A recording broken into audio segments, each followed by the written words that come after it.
მედაბაშიძის ძეგლის მხარესადაზის დაკავშირებით აღნიშნული საკითხი არ იყო კომისიაზე განხილული, აქედან გამომდინარე იყო პროცედურა დარღვეული და ჩვენ ვერ დავუჭირდით მხარს. იქიდან გამომდინარე რომ ეს არ არის რაღაც თან ისეთ პატარა საკითხი, ძეგლის მონაცვლეობაზე საუბარი და ასეთ ნაჩქარები გადაწყვეტილება მიზანშეწონილად არ მიგვაჩნია და ახლა თვის ბოლოს უნდა არ დარჩენილი 2 კვირა და 2 კვირის განმავლობაში არაფერი არ დაშავდება ესეთ. დასაბუთება თავის დროს როცა გავზარდეთ რამოდენიმე ხნის წინ, დასაბუთება იყო ის, რომ მისი შეგროვება, გადატანა და გადამუშავება ხდება რაღაცა კონკრეტული თანხავა და ამიტომ იყო 1 ლარი და 80 თეთრი ერთ სულ მოსახლეზე გაანგარიშება.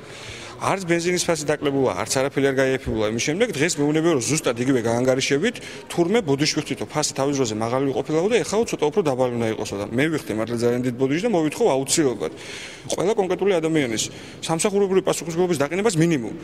მხოლოდ იმისთვის რომ დაარღვევდნენ ჯერ ერთი კანონს, არასწორად დათვლის შედეგად მოკლედ ჩვენს დანაქალაქეებს უწევათ მეტის გადახდა. მივესალმები რომ ამ პიროვნებებმა დაიწყეს დამოუკიდებელი აზროვნება და ხელშეუწყობა ამაში თავის დროზე წინ დაუხედავად ნაციონალურ მოძრაობამ ლარი და 80 გახადა ეს მოსაკრებელი და იმიტომ იყო მოსახლეობას უჭირდა ამ გადასახადის ასე ვთქვათ გადახდა. ჩვენი ასე ვთქვათ პოზიცია არის რომ ეს მოსაკრებელი დავწიოთ როგორც ფიზიკურ პირებზე, ასევე იურიდიულ პირებზე და რაც შეიძლება მნიშვნელოვანი შენამატი იყოს ბიუჯეტში.